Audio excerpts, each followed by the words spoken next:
Baik, saya akan share screen terlebih dahulu.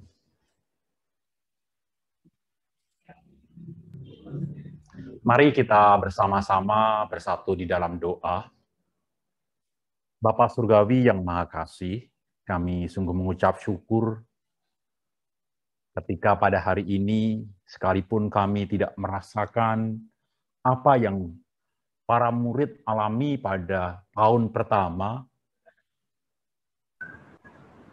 sehingga berita itu terdengar terlalu sayup bagi kami, namun kepada kami diberi kesempatan oleh Tuhan untuk mengingatnya, untuk memperingatinya, untuk memaknainya pada pertemuan kami sore hari ini. Oleh karena itu ya Tuhan, kami akan bersama-sama merenungkan kebenaran firman-Mu. Oleh karena itu ya Allah, teduhkanlah hati kami dari suara-suara lain yang ingin mengganggu pemberitaan firman-Mu. Sehingga firman-Mu jelas terdengar di tengah-tengah kami, dan kami tunduk di bawah otoritasnya. Hamba-Mu yang malam hari ini kembali ngutus menjadi pemberita-Mu, ya Allah, di tengah-tengah kelemahan, keterbatasan, dan keberdosaan hamba-Mu ini, kiranya anugerah Tuhan yang sempurna boleh menolong hamba-Mu, sehingga hamba-Mu ini boleh menyampaikan kebenaran firman Tuhan dengan setia dan bersahaja. Demikian juga Tuhan anugerahkan bagi setiap kami yang mendengarkan firman-Mu. Hati yang lembut untuk menerima kebenaran firman-Mu, dan bukan sekedar hati yang lembut untuk menerima kebenaran firman-Mu, karunikan juga kepada kami hati yang taat untuk hidup di dalam firman-Mu. Berfirmanlah ya Allah, sebab umat kepunyaan-Mu ini sedia mendengarkannya. Di dalam kasih Kristus Yesus, firman yang telah menjadi manusia, kami berdoa dan mengucap syukur. Amin. Ya, sekali lagi saya mengucapkan shalom buat semuanya. Selamat Paskah. Dan saya berterima kasih, mengucap syukur kepada Allah kalau sore hari ini atau malam hari ini Tuhan mengundang saya melalui kalian untuk boleh menyampaikan kebenaran firman Tuhan. Saya merasa dipeliharakan oleh Tuhan ketika melalui pelayanan ini saya diberi pemaknaan akan setiap apa yang saya bawakan. Maksud saya begini, ketika Paskah beberapa tahun yang lalu, saya melayani beberapa fakultas, bahkan Pasca UI, itu mengambil tema yang mirip-mirip. Saya ingat banget waktu itu diambil dari Roma pasal yang kelima, itu berbicara tentang God love at our darkest. Tuhan mengasihi kita di tengah-tengah kekelaman kehidupan kita. Nah, saat ini juga ketika kalian memberikan tema ini, sebenarnya saya sedang bergumul dengan teks yang sama, yaitu bersama-sama merenungkan Paskah ini melalui penggalan cerita Maria Magdalena yang kita akan baca berikut ini, di mana diambil dari Yohanes pasal yang ke-20, ayat yang ke-11 hingga ayatnya yang ke-18. Demikian ada tertulis, tetapi Maria berdiri dekat kubur itu dan menangis. Sambil menangis ia menjenguk ke dalam kubur itu. Dan tampaklah olehnya dua orang malaikat berpakaian putih, yang seorang duduk di sebelah kepala dan yang lain di sebelah kaki di tempat mayat Yesus terbaring. Kata malaikat-malaikat itu kepadanya, "Ibu, mengapa engkau menangis?" Jawab Maria kepada mereka, "Tuhanku telah diambil orang, dan aku tidak tahu di mana ia diletakkan." Sesudah berkata demikian, ia menoleh ke belakang dan melihat Yesus berdiri di situ, tetapi ia tidak tahu bahwa itu adalah Yesus. Kata Yesus kepadanya, "Ibu, mengapa engkau menangis? siapakah yang engkau cari? Maria menyangka orang itu adalah penunggu taman. Lalu berkata kepadanya, Tuhan, jikalau Tuhan yang mengambil dia, katakanlah kepadaku, di mana Tuhan meletakkan dia, supaya aku dapat mengambilnya. Kata Yesus kepadanya, Maria. Maria berpaling dan berkata kepadanya dalam bahasa Ibrani, Rabuni, artinya guru. Kata Yesus kepadanya, janganlah engkau memegang aku, sebab aku belum pergi kepada Bapa. Tetapi pergilah kepada saudara-saudaraku, dan katakanlah kepada mereka, bahwa sekarang aku akan pergi kepada Bapakku dan Bapamu, kepada Allahku dan Allahmu. Maria Magdalena pergi dan berkata kepada murid-murid, aku telah melihat Tuhan. Dan juga bahwa dia yang mengatakan hal itu kepadanya. Demikian firman Tuhan. Tuhan Yesus bersabda, yang berbahagia setiap kita yang mendengarkan firman Tuhan, merenungkannya, dan hidup di dalamnya. Teman-teman mahasiswa, alumni, dan sivitas akademika yang Tuhan Yesus kasihi, Maria Magdalena ini adalah salah satu tokoh yang cukup penting di dalam Perjanjian Baru. Karena apa saya mengatakan demikian? Karena Maria itu seorang wanita. Wanita itu warga kelas 2 pada budaya orang Yahudi pada waktu itu. Kalau sampai namanya disebutkan, ditulis, itu pasti sesuatu yang luar biasa. Bahkan banyak tokoh laki-laki yang tidak disebutkan namanya. Misalnya perwira yang anak buahnya sakit yang disembuhkan Tuhan Yesus, itu tidak disebutkan siapa namanya. Ya, banyak juga tokoh-tokoh yang lain. Tetapi Maria Magdalena ini disebutkan di dalam Injil. Berarti Maria Magdalena seorang yang memegang peran cukup penting di dalam pelayanan Tuhan Yesus. Dan itu dicatat dengan baik di Lukas, di mana Maria Magdalena, Maria ibu Yakobus, Maria ibu Yesus, Salome, dan beberapa orang wanita di situ disebutkan melayani Tuhan Yesus dengan apa yang mereka miliki. Nah, cerita ini settingannya adalah ketika para murid, termasuk para wanita itu, galau, sedih, tanpa harap, ya, ketika melihat fakta sang guru, sang idola, sang pemimpin, sang pemberi harapan, sang Mesias, yang mereka harapkan ternyata menemui akhir yang tragis melalui kematian di kayu salib. Sehingga bagi para murid laki-laki, Petrus, Yakobus, Yohanes, dan murid laki-laki yang lain, memikirkan apa yang harus dilakukan, apa langkah selanjutnya. Sedangkan bagi para wanita yang memang dikaruniai sikap afeksi lebih dibandingkan laki-laki, ya, hanyut di dalam pertanyaan mengapa hal itu terjadi. Tanpa terasa ketika memasuki setelah lewat hari Sabat, karena hari Sabat mereka tidak bisa melakukan apa-apa, ketika hari Sabat selesai, maka pada hari Minggu pertama pada minggu itu, pagi-pagi pada hari pertama minggu itu, pagi-pagi benar ketika hari masih gelap, pergilah Maria Magdalena ke kubur itu dan melihat bahwa batu itu telah diambil dari kubur. Jadi Maria Magdalena yang seorang wanita yang lebih mengedepankan perasaan, tidak bisa menahan perasaannya lagi ketika tidak bisa melakukan sesuatu pada Sabat, Maka begitu Sabat itu dibuka, Maria lantas buru-buru ke kubur itu.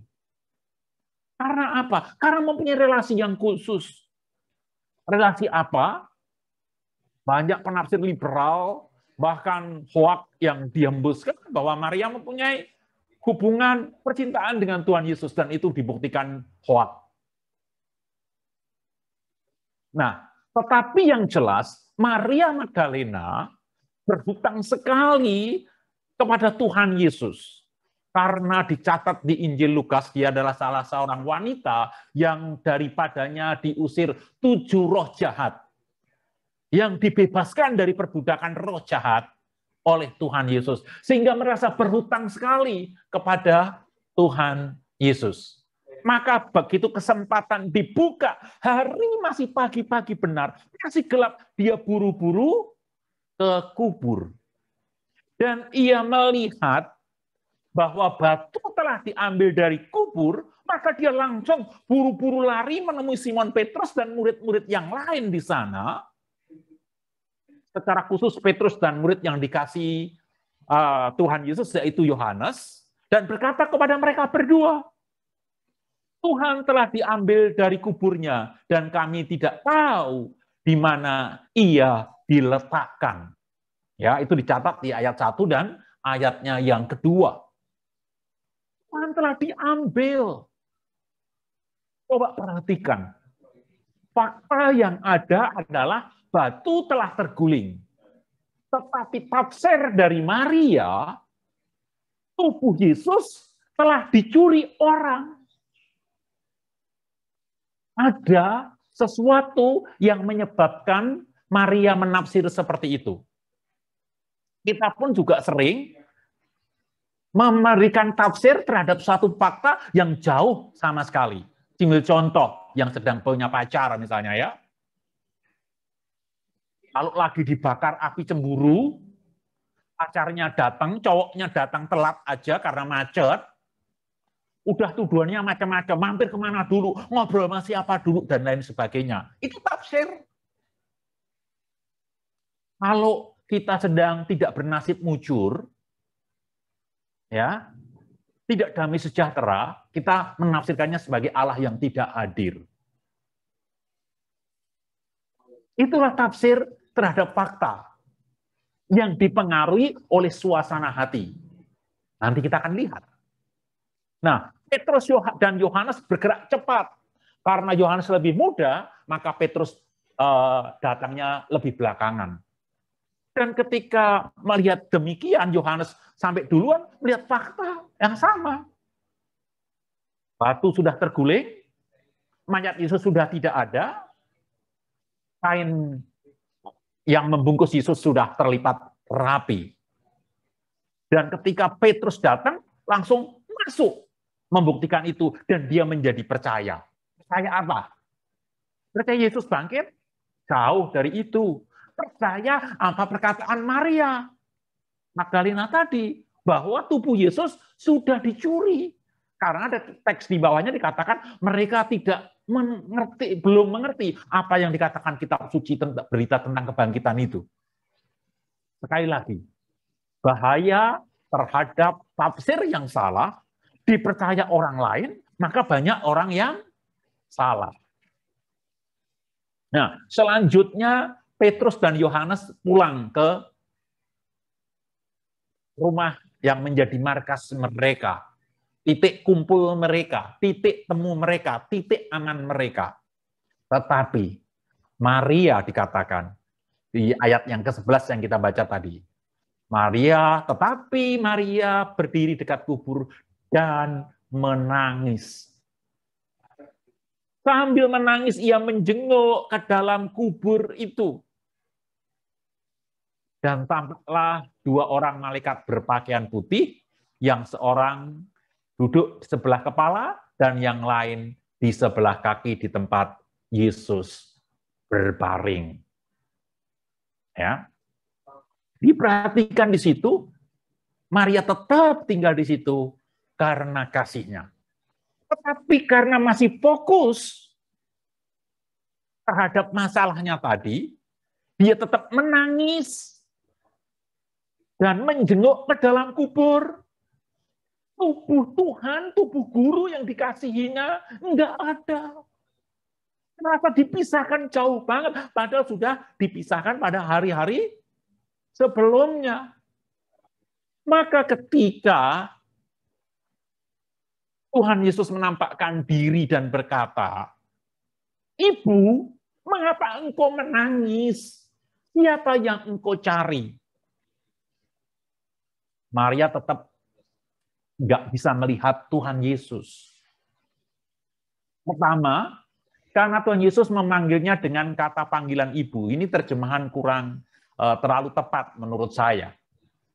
Ya, karena menggunakan kata gunai itu arti umum, kayak sister gitu ya, hello sis gitu ya, atau wanita secara umum, hello mom, kayak begitu. Nah, karena panggilan itu, Maria tidak ngeh kalau itu Tuhan Yesus. Pertanyaannya, apakah suara Tuhan Yesus berubah? Yang sebelumnya bariton menjadi bass, begitu? Enggak. Suara Yesus tetap sama. Tetapi karena fokus Maria kepada kubur yang kosong, karena fokus Maria kepada kematian Yesus itu, membuat dia tidak ngeh, tidak sadar akan kehadiran Tuhan Yesus. Maka ketika mendengar dipanggil, "Sis, mengapa engkau menangis? Siapa yang kamu cari?" Apa jawabnya? "Tuhan, jika Tuhan tahu yang mengambil dia, katakanlah kepadaku di mana Tuhan meletakkannya, supaya aku dapat mengambilnya." Dia menyangka Tuhan Yesus yang dikasihi dengan suara khasnya itu sebagai tukang taman. Kira-kira apa yang menyebabkannya? Di ayat 11b tadi dikatakan, sambil menangis, ia menjenguk ke dalam kubur. Ini membuat dia begitu pilu, sedih luar biasa, sehingga penampakan dua malaikat di dalam itu tidak dihiraukannya, mungkin juga tidak ngeh. Bahkan ketika Tuhan Yesus menampakkan diri itu, dia juga menyangkanya sebagai tukang taman. Kesedihan, fokus kepada masalah, yaitu kubur, lambang kematian, lambang kekalahan, menjadi fokusnya, sehingga kehadiran berita baik tidak disadarinya. Sehingga fakta kebangkitan Yesus tidak bisa dia alami dan rasakan. Memang di sini tidak disebutkan paparan akan teguran atau sesuatu untuk mengingatkan kepada mereka. Belum, nanti. Tetapi di Lukas, dicatat, Lukas 24 ayat 5, ya, mengatakan, "Mengapa kamu mencari dia yang hidup di antara orang yang mati?" Jadi, faktor kesedihan, faktor fokus kepada masalah, faktor melihat itu sebagai kematian, faktor itu melihat sebagai kegelapan, faktor kubur itu sebagai lambang kekalahan, membuat Maria tidak menyadari kebangkitan itu. Sehingga tafsirnya adalah tubuh Tuhan telah diambil orang. Memang kebangkitan itu sulit untuk dipercaya, sekalipun Yesus sudah ngomong berkali-kali di dalam pengajarannya sebelum kematiannya. Nah, hal yang sama tentang kebangkitan itu juga bagi kita itu pun juga masih banyak yang meragukannya. Itu dimulai dari abad yang pertama hingga abad yang ke-7, bahkan populer sampai awal abad ke-20 hingga sampai saat ini. Masa sih ada kebangkitan, nggak masuk akal lah, so illogical, impossible, etc., etc. Nah, saya agak menyimpang sedikit. untuk mengingatkan kita secara khusus untuk angkatan yang baru, yang belum pernah mendengar khotbah saya ini. Bahwa kebangkitan itu tidak serta-merta dipercaya oleh banyak kalangan. Ini ada beberapa teori yang menentang kebangkitan. Saya akan menyinggungnya secara sepintas saja, supaya kita sadar, supaya nanti kalau kalian menemukan tulisan-tulisan, diskusi-diskusi, dialog-dialog yang menyerang iman Kristen, dengan teori-teori ini kalian sudah pernah mendengarnya. Sehingga paling tidak, seperti saya yang sudah menerima vaksin 2 kali, sehingga kalaupun terpapar tidak membawa dampak, meskipun saya tetap harus waspada dengan 3M kita.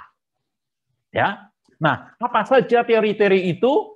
Yang pertama adalah mengatakan bahwa kebangkitan itu hanya legenda. Itu tidak benar-benar terjadi. Karena diceritakan berulang-ulang, maka sepertinya benar-benar terjadi. Contoh seperti cerita Malin Kundang dari Sumatera Barat, juga Tangkuban Perahu, itu seolah-olah benar-benar terjadi, padahal jelas itu legenda. Apa yang bisa menjadi jawab kita? Ya, teori ini pertama kali diapungkan oleh David Strauss di abad yang ke-19. Ya, bahwa kebangkitan itu adalah suatu legenda. Saya mau mengatakan bahwa menurut sejarah, pakar sejarah semua sepakat untuk terjadinya suatu legenda itu dibutuhkan minimal 2 generasi setelah kejadian. Sekalipun itu bukan legenda, tetapi penyimpangan sejarah pun masih sejarah, tapi yang disimpangkan, yang ditambah-tambahin, at least supaya menjadi dipercaya orang, membutuhkan waktu 2 generasi. Sedangkan Markus, Injil yang mula-mula, menulis paling lama 7 tahun setelah kejadian. Bahkan Paulus menulis kurang lebih 3 tahun setelah peristiwa kebangkitan itu. Dan semua sarjana percaya dengan fakta Injil ditulis tahun sekian dan surat-surat Rasul Paulus. Maka tidak mungkin ini legenda. Karena apa? Karena catatan terhadap kejadian itu baru sekitar masih di bawah 10 tahun. Dan para pelaku, para tokoh, orang-orang yang mengalami mendengar cerita itu masih hidup.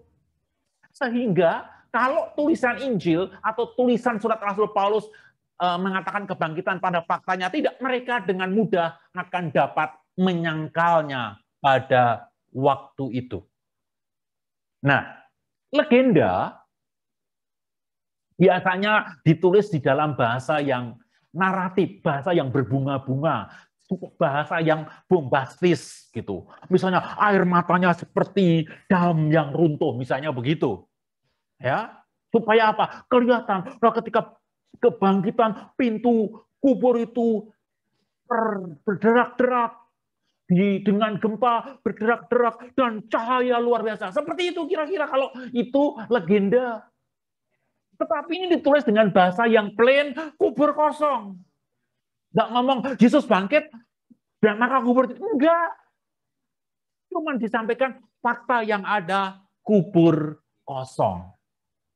Ya, sehingga sangat jauh hal ini dari legenda. Kalau itu legenda, bagaimana bisa menjelaskan pertobatan Paulus yang adalah musuh kekristenan, juga Yakobus yang apatis, skeptik terhadap Yesus sang kakak di dalam pelayanannya.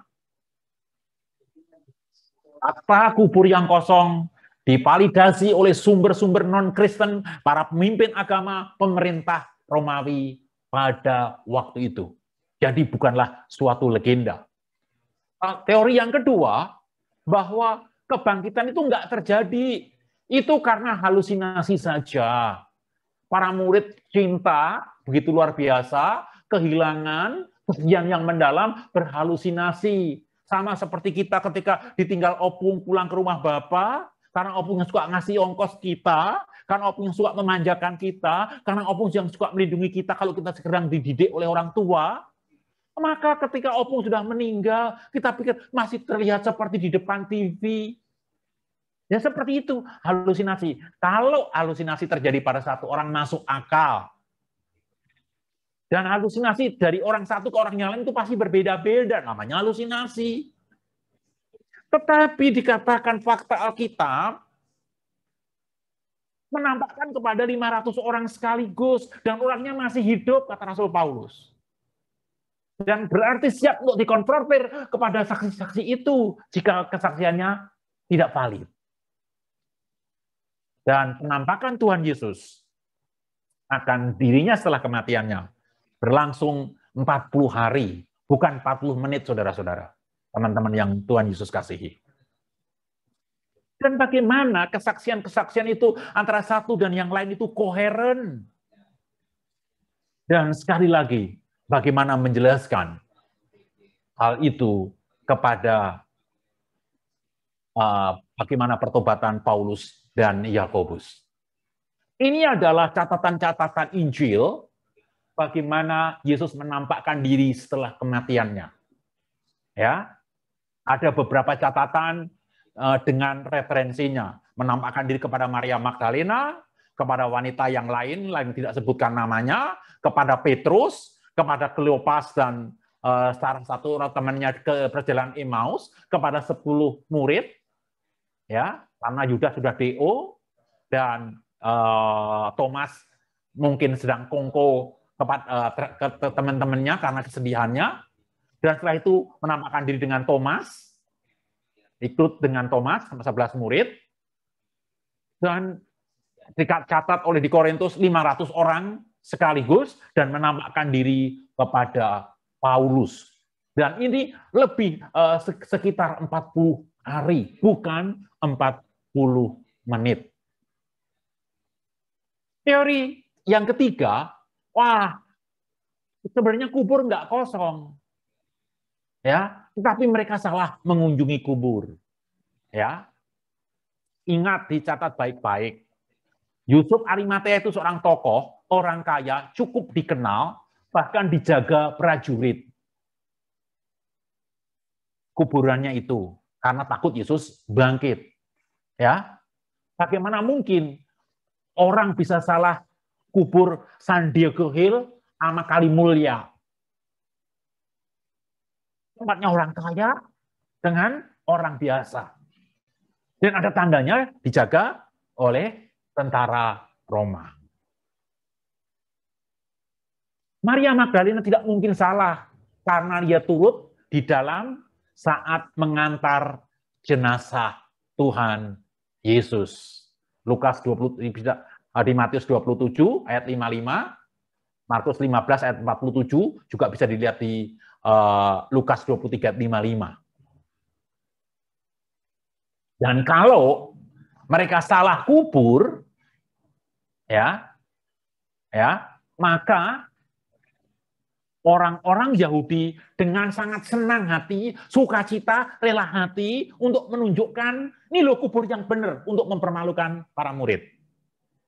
Tetapi itu tidak terjadi. Dan teori yang paling tua pada waktu itu adalah teori mayat yang dicuri. Ya, teori mayat yang dicuri. Itu dicatat di Matius 28 ayat 11 sampai 15. Nah, kalau memang mayat Tuhan Yesus dicuri, kuburan itu dijaga ketat oleh para prajurit. Mana berani para murid datang cari resiko, nyari mati, mendatangi malam-malam yang dijaga para prajurit. Yang kedua, kalau mereka mencuri, mana mungkin Maria Magdalena menduga, oh kok dicuri? Tahu kalau ada pencurian. Berarti tidak mungkin. Dan yang ketiga, bagaimana kalau itu mereka curi dan mengatakan tidak itu bohong, mereka beritakan begitu berani bahkan rela mati. Dan ngapain juga pemimpin Yahudi mau menyogok? Kalau memang itu dicuri faktanya. Mereka kok katakan bahwa para murid yang mencurinya. Kalau itu mencuri, dia akan ngomong pada karena ini dicuri. Kamu harus cari, kan enggak. Nah, dan yang terakhir adalah bahwa Yesus tidak benar-benar mati, tetapi hanya pingsan. Dan wajar setelah pingsan bangun, menampakkan diri. Namun cambukan Romawi, orang Romawi sepanjang malam sangat-sangat tidak mungkin Tuhan Yesus bisa bangkit tanpa pengobatan.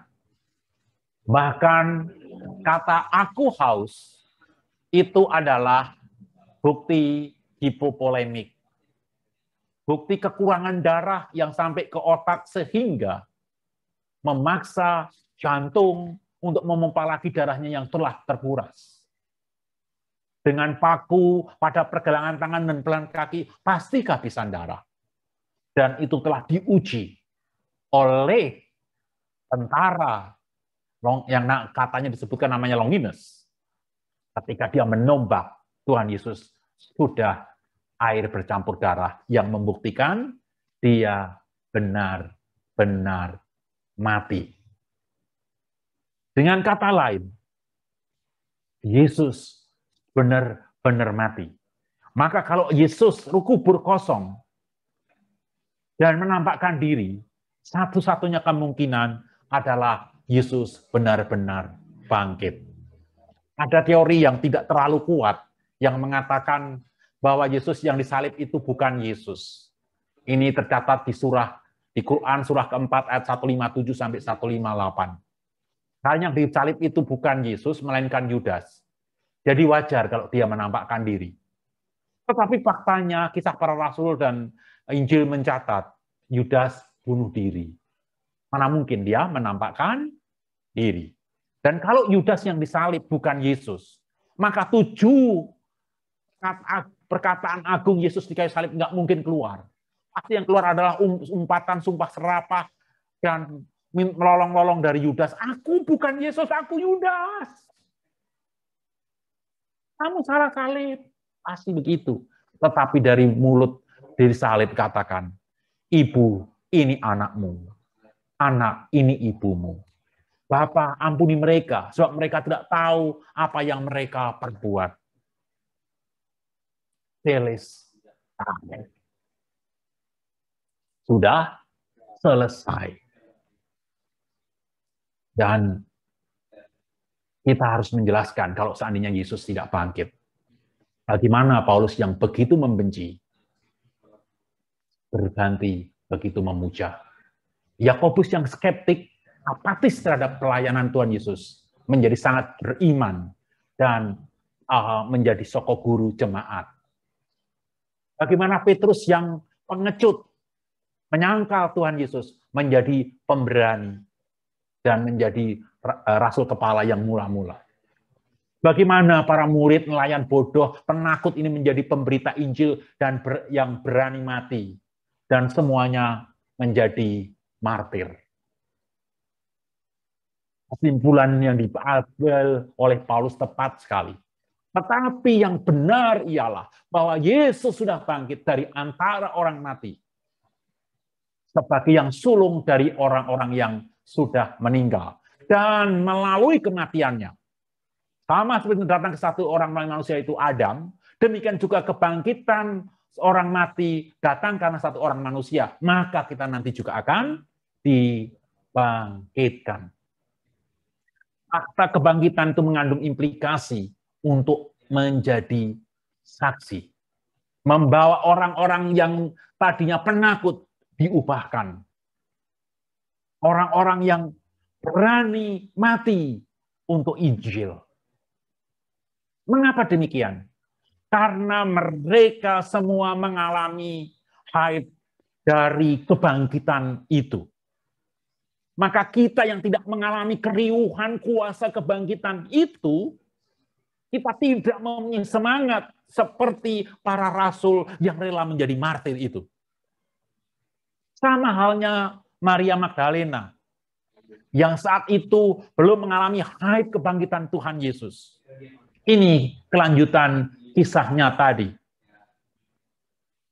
Ketika dia mengatakan, kalau engkau, karena Tuhan Yesus disangka sebagai tukang taman, kalau engkau yang menyembunyikan, yang mengambil mayat Tuanku, guruku, tunjukkan, biar aku bisa menempatkannya kembali. Maka Yesus berkata dengan suara yang khas, yang sama, tetapi memanggil namanya. Maria. Maria menjadi ngeh, berpaling dan berkata, Rabuni, Guru. Dia ingin merangkul Tuhan Yesus. Tapi Yesus katakan, jangan memegang aku, sebab aku kembali kepada Bapa. Yang dimaksud, jangan pegang. Kalau orang Jawa bilang, jangan gondeli. Jangan bergantung kepada aku lagi. Karena aku harus kembali kepada Bapa dan kamu harus melanjutkan Injil yang telah kuberitakan kepadamu. Pertanyaannya, kenapa Maria sadar dengan panggilan Maria tadi?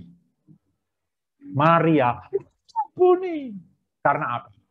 Karena ini merupakan panggilan yang khas yang mengingatkan pertemuan Tuhan Yesus dengan Maria ketika Maria dibebaskan dari 7 roh jahat itu.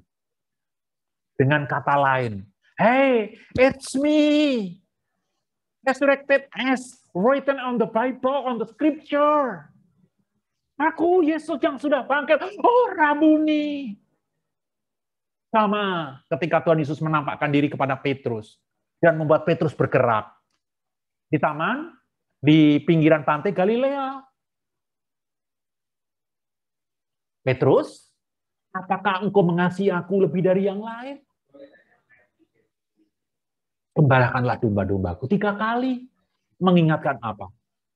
Mengingatkan penyangkalannya yang 3 kali. Kenapa di pinggir danau Galilea? Karena pemanggilan pertama. Petrus, Andreas, Yakobus, Nathanael, itu di pinggir danau Galilea.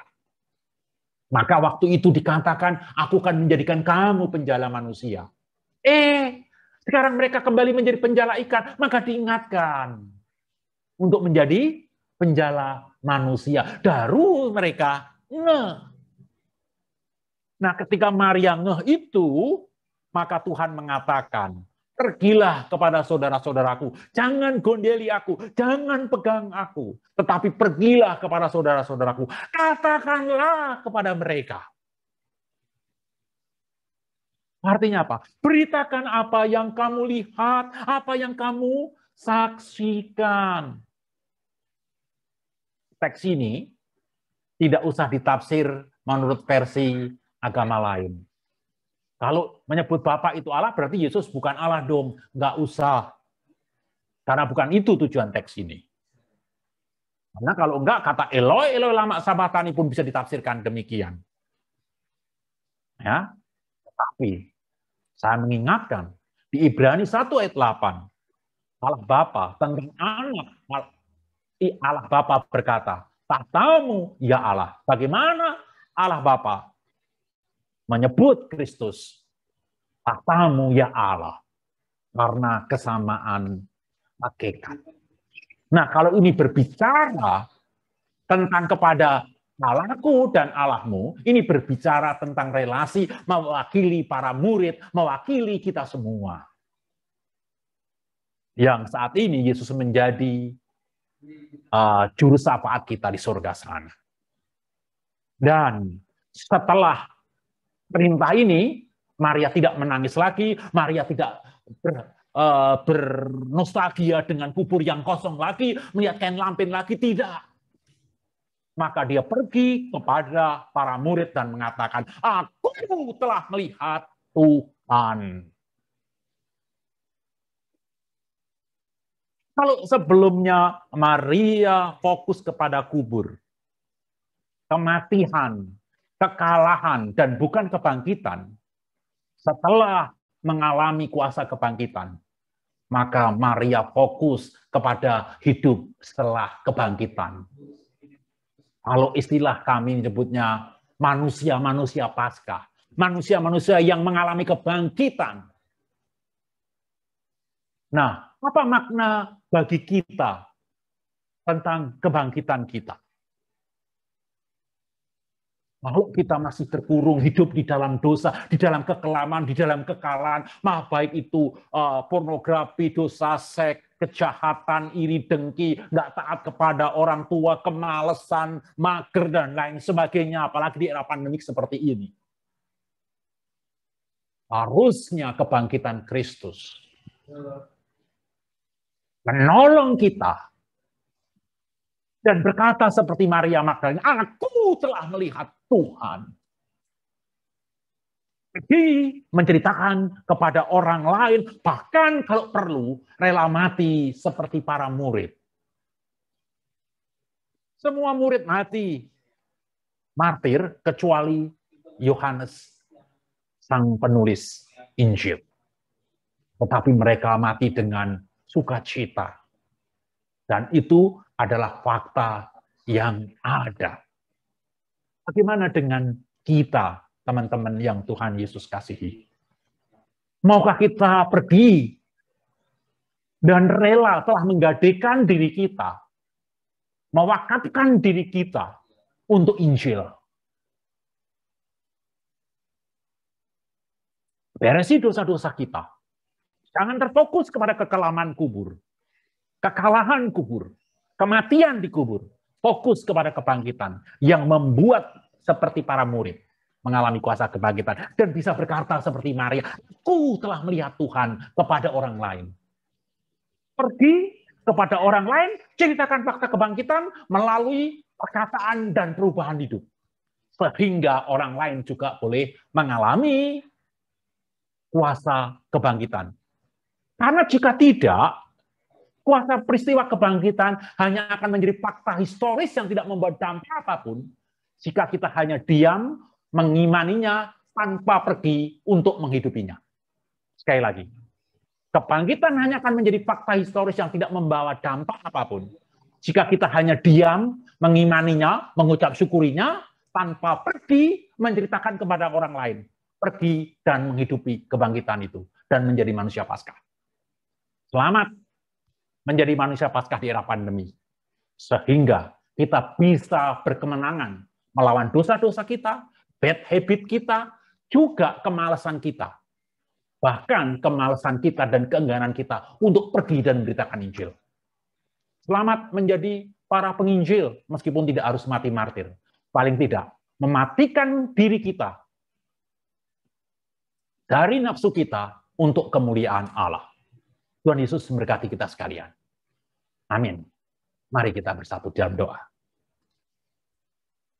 Bapa Surgawi yang Maha Kasih, kami mengucap syukur, kami berterima kasih kepadamu, karena kami malam hari ini boleh belajar dari kisah Maria Magdalena yang telah mengalami kuasa Paskah, kuasa kebangkitan, karena sudah tidak terfokus kepada permasalahan yang terjadi di masa lampau, ataupun romansa-romansa masa lampau.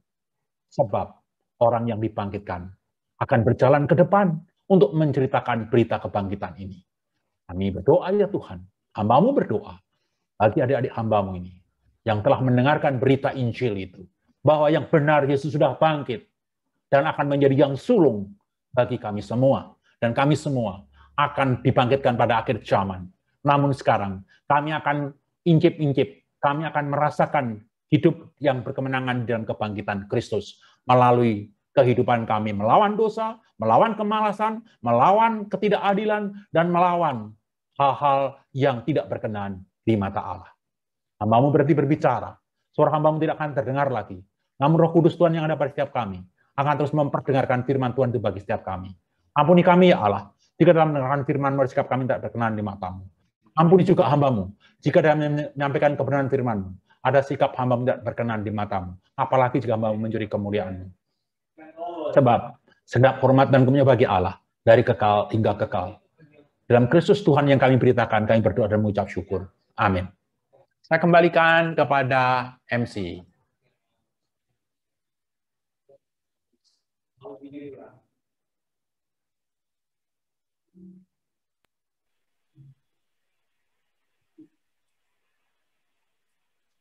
Melalui kebangkitan Kristus, kita menerima pengharapan yang baru.